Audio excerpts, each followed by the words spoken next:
નમસ્કાર દર્શક મિત્રો, હું વિવેક કલોલા આપ સર્વેની YouTube ચેનલમાં હાર્દિક સ્વાગત કરું છું. મિત્રો 120 ગોલ્ડન રૂલ્સ ઓફ ઇંગ્લિશ ગ્રામરની જે આપણી સિરીઝ ચાલી રહી છે તેની અંદર આજે આપણે રૂલ નંબર 119 શીખવાના છે. બહુ જ ઇન્ટરેસ્ટિંગ રૂલ છે. જોવો જોઈએ મિત્રો કે જ્યારે કોઈ વાક્ય બરાબર વેરી ફ્યુ થી શરૂ થતું હોય, મિત્રો વેરી ફ્યુ બરાબર છે, ટૂંકમાં આપણો જે નિયમ છે એ ડિગ્રી ઉપર છે બરાબર છે.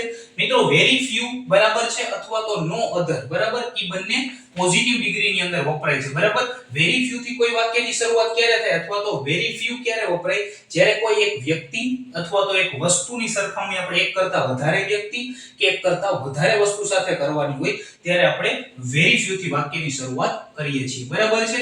એક નિયમ છે મિત્રો કે જ્યારે પણ કોઈ વાક્ય પોઝિટિવ ડિગ્રીમાં આપેલું હોય બરાબર છે અને તમારે એને કમ્પેરેટિવ ડિગ્રીમાં કરવાનું હોય બરાબર છે, ત્યારે શું થાય છે મિત્રો? જો એ વાક્ય હકાર હોય તો નકાર થઈ જાય છે, નકાર હોય તો હકાર થઈ જાય છે બરાબર છે.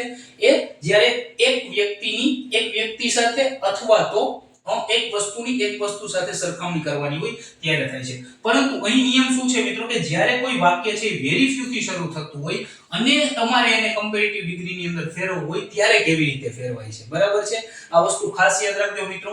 નિયમ પ્રમાણે બરાબર છે. નિયમ શું છે મિત્રો કે કર્તા બરાબર છે એની અદલા બદલી થાય છે બરાબર છે.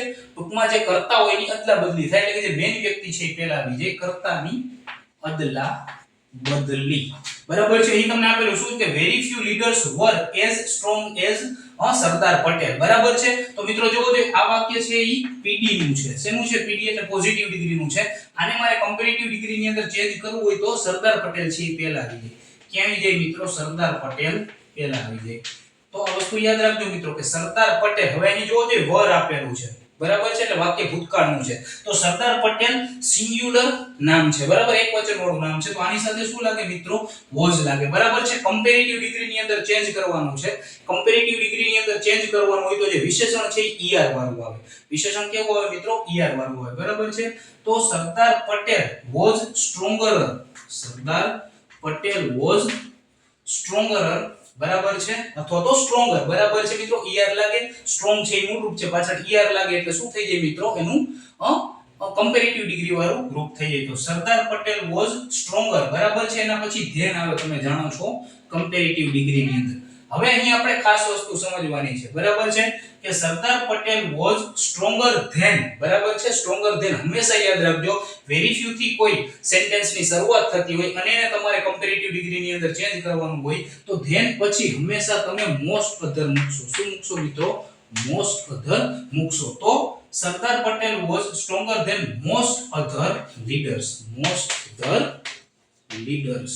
તો મિત્રો આ વાક્ય તમને મેં અહીં આપેલું છે કે very few test players are as handsome as Sachin બરાબર છે. આ વાક્યને તમારે કમ્પેરેટિવ ડિગ્રી ની અંદર ચેન્જ કરી મને કોમેન્ટ સેક્શન ની અંદર જણાવવાનું છે. આશા રાખું છું આ નિયમ હું તમને બહુ સારી રીતે સમજાવી શક્યો. જલ્દી જ મળીશું આપણે આ સિરીઝના આખરી નિયમ વિશે, એટલે કે 120મો નિયમ છે એની સાથે આપણે મળીશું. તો ત્યાં સુધી જય હિન્દ, જય Bharat, take care, good bye, thank you so much.